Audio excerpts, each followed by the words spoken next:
अब प्रिया को कुछ भी समझ नहीं आ रहा था कि वो अपने पति के बॉस से अपनी इज्जत कैसे बचाए। वहाँ प्रिया का पति आंखों में आंसू लिए बड़ी ही तेजी से अपनी पत्नी को बचाने के लिए घर पहुँचने ही वाला था, लेकिन उसका बॉस भी प्रिया की इज्जत लूटने के लिए पागल सा हुआ जा रहा था। और जब प्रिया उसके पास से इधर उधर भाग रही थी, तो मोहन के बॉस ने प्रिया के गाल पर बहुत तेज थप्पड़ भी मार दिया, जिसकी वजह से प्रिया के होंठों से खून भी निकलने लगा। अब मोहन के बॉस ने प्रिया के दोनों हाथ पकड़ लिए और फिर वो अपनी हवस की प्यास बुझाते हुए प्रिया का बदन यहाँ वहाँ चूमने लगा। अब प्रिया मोहन के बॉस के आगे हार चुकी थी, लेकिन फिर अचानक ही प्रिया खुद को बेहोश होने का नाटक करने लगी। तभी मोहन का बॉस उसके ऊपर से उठ गया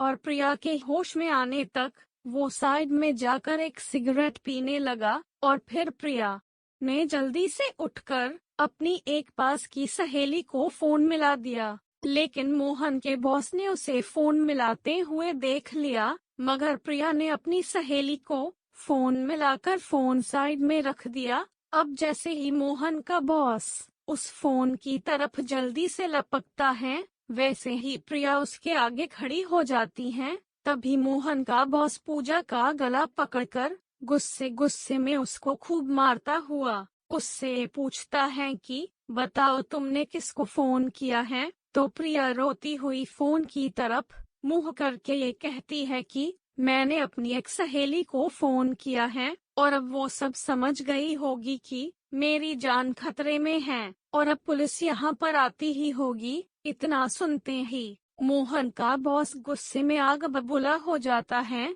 तभी वो उस फोन के लात मारता हुआ ये कहता है कि कोई बात नहीं प्रिया डार्लिंग, अब अगर मैं फंस ही गया हूँ तो तुम्हारी इज्जत लूटकर ही फंसूंगा। इतना कहकर मोहन के बॉस ने प्रिया के कपड़े फाड़ना शुरू कर दिए। अब प्रिया उसके आगे हार चुकी थी। अब मोहन का बॉस प्रिया की इज्जत लूटने ही वाला था कि अचानक प्रिया का पति मोहन खिड़की तोड़कर अंदर आ गया। अंदर आते ही उसने अपने बॉस को कुत्ते की तरह मारना शुरू कर दिया और फिर जल्दी से अपनी पत्नी को संभाला। अब मोहन खूब रोता हुआ अपनी पत्नी प्रिया से माफी मांग रहा था और उससे ये भी कह रहा था कि ये सब मेरी ही वजह से हुआ है, प्रिया मुझे माफ कर दो प्लीज। तभी अचानक घर का दरवाजा जोर जोर से बजता है। तो मोहन जैसे ही दरवाजा खोलता है तो बाहर पुलिस और प्रिया की सहेली खड़ी हुई थी।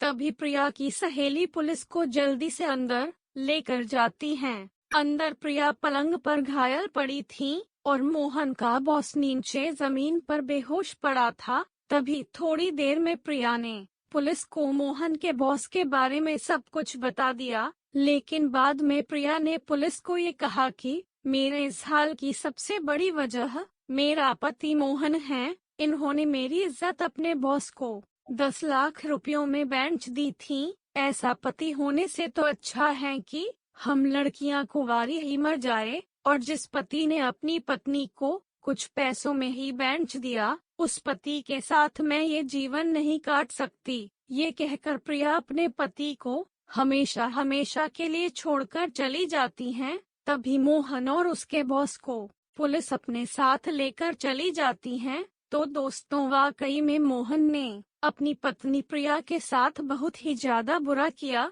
तो दोस्तों, ये थी हमारी आज की कहानी। आपका क्या कहना है इस कहानी के बारे में? कमेंट करके हमें जरूर बताएं। वीडियो को लाइक कर दीजिए और इसी तरह की कहानियाँ लगातार देखने के लिए चैनल को सब्सक्राइब करके घंटी को दबाकर ऑल पर सेट कर लीजिए, ताकि आने वाली वीडियो का नोटिफिकेशन आपके पास